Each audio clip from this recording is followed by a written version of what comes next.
You've got smart lights, a smart thermostat, maybe even a smart lock, but nothing talks to each other properly. You ask Google to turn off the bedroom light. It works. Sometimes, that's the problem. And today, I'm going to show you exactly how to fix it. We're comparing Home Assistant and Google Home, two completely different approaches to smart home control. By the end of this video, you'll know which one is right for you. Welcome to Automate Everything.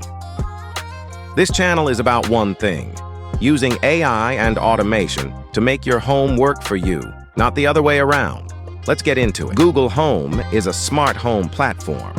Think of it as a remote control that understands your voice. You set it up through an app, you connect your devices, and Google handles the rest in the cloud.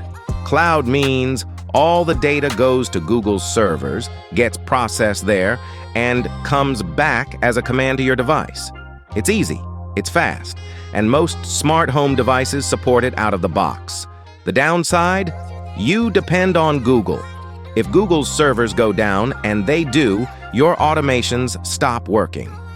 You also give Google a detailed picture of everything happening in your home. For most people, that's fine. For some, it's a deal breaker.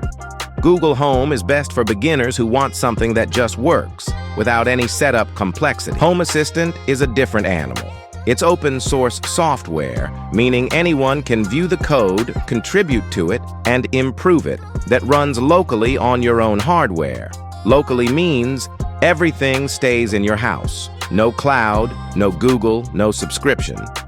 You install it on something like a Raspberry Pi, a small computer about the size of a credit card, or a dedicated device like the Home Assistant Green. Once it's running, you can connect almost any smart home device you can think of. Zigbee sensors, IKEA lights, your NAS, your security cameras, even devices that don't officially support each other. Home Assistant acts like a translator.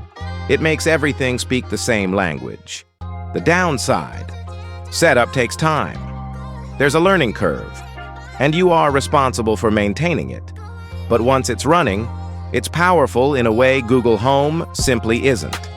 Home Assistant is best for people who want full control, privacy, and automations that actually work reliably. Let's break down the key differences. Setup: Google Home, download the app, sign in, connect a device. 5 minutes. Home Assistant, install the software, configure your network, add your devices one by one. A few hours the first time. Clear winner for beginners: Google Home. Device compatibility. Google Home supports hundreds of popular devices: Philips Hue, Nest, TP-Link, and more. Home Assistant supports over 3,000 integrations, including many devices that Google Home doesn't support at all.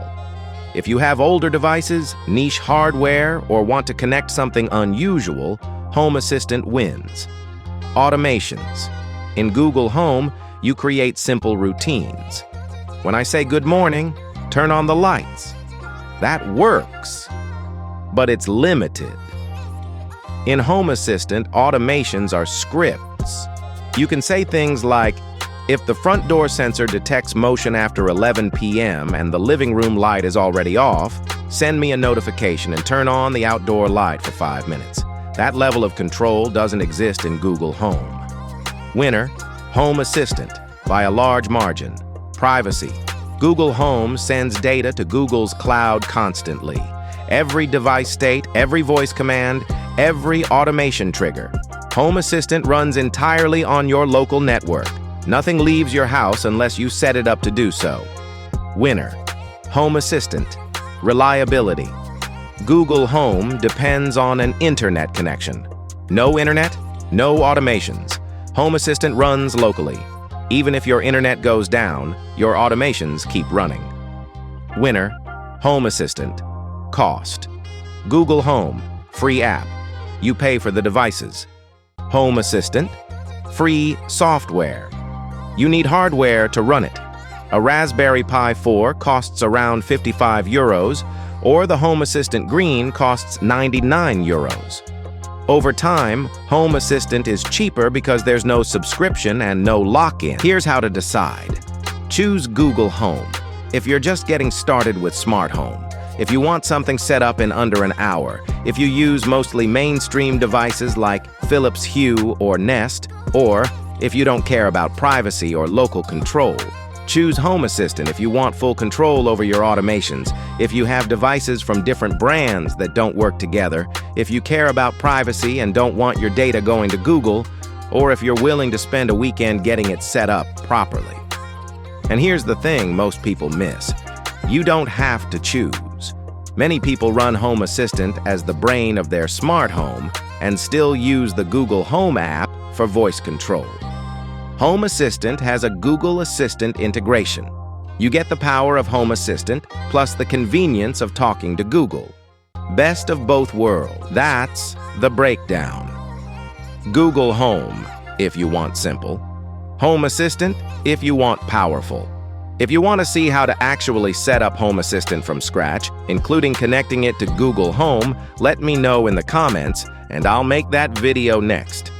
Subscribe so you don't miss it. See you in the next one.